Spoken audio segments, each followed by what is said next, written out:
There's plenty of unanswered questions we ask ourselves about life and the world as we know it. As humans, we want to know everything we can about everything that exists, or at least everything that interests us. This is a good thing, but what if I tell you that once you know some of the world's truths, you might regret being curious. You might not even want to know more about it.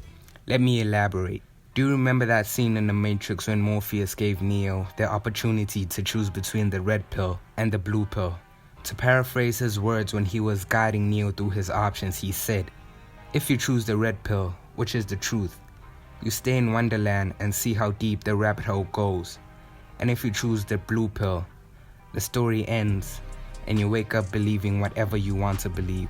This means that the red pill is discomfort. It's an unknown force and you don't know what exactly may happen next. You don't know what's on the other side. The blue pill is being content with life as you know it and continuing to believe what you've always believed in. To know the truth, you see what you might not want to see. And if you want to know the truth, you must be willing to get out of this, not ever being the same again. If you've ever made the choice of seeing the world for what it really is, then keep watching. If you don't want the truth, then this isn't the video for you. First, I'll break down how money works. It's pretty simple actually. Most of us grew up believing that our earnings are dependent on how much time we spend doing something. In other words, the only way we earn money is exchanging our time for it. This couldn't be further from the truth, so it's not really how money works. See, our earnings aren't actually dependent on how much time we work, but it's dependent on our value in the market. If you're just an employee or a fellow member in the rat race, as some would say, the value you bring to the market isn't that substantial, so you actually need to spend a lot of time working to earn a decent amount of money. If you're someone who's built a valuable business or has valuable assets, however, then you might not have to spend 8 hours working to earn a minimum wage. If you're valuable or bring value to the market in any type of way, then you earn way more than an expendable employee. So it brings us close to the key to wealth. It isn't working 48 plus hours a week and only taking a break on Sunday. It's something way more simple. Be valuable. You can do this by starting a business, offering services, or selling something. On the subject of wealth, I want to change your perspective on it. Wealth isn't actually how much money you have or how rich you are, but it's something you already had the idea of. Wealth is abundance. This is a concept exposed by Luke Belmar, and it actually makes a lot of sense if you think about it. One can have a lot of money, but without abundance, they aren't really wealthy. Abundance isn't only about how much material items you possess, but it's also about human connection and health.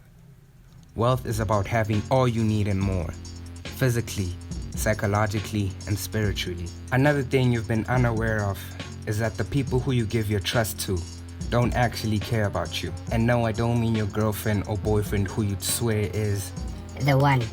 I actually mean the people who have more control over your life than you'd like to admit. Your boss, the government, the world leaders.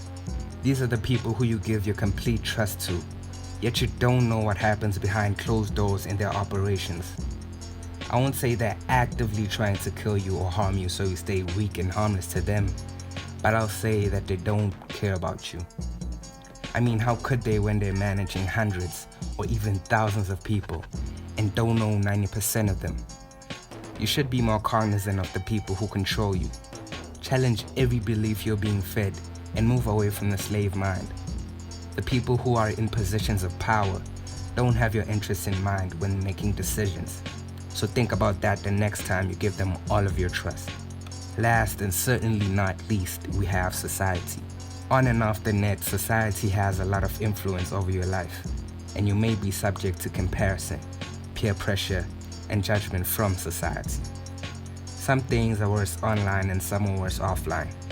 But you need to care less about being a member of society, because the more you obsess over fitting in, the more you lose yourself. Nowadays, society is lost and it doesn't uphold good values. So stay away from things you don't agree with. It comes back to challenging everything you're being fed. If everyone takes the same road, it doesn't really mean that that's the right road. In fact, it might just be the wrong road. since it's already oversaturated and hard to move there. That being said, society does have good aspects in it. It can help you do the right thing, and you can use people's lives as an example of what happens if you make certain choices in life. My closing remarks are: analyze everything and critically think for yourself. Don't just follow everything blindly. Learn to question and be more analytical of everything.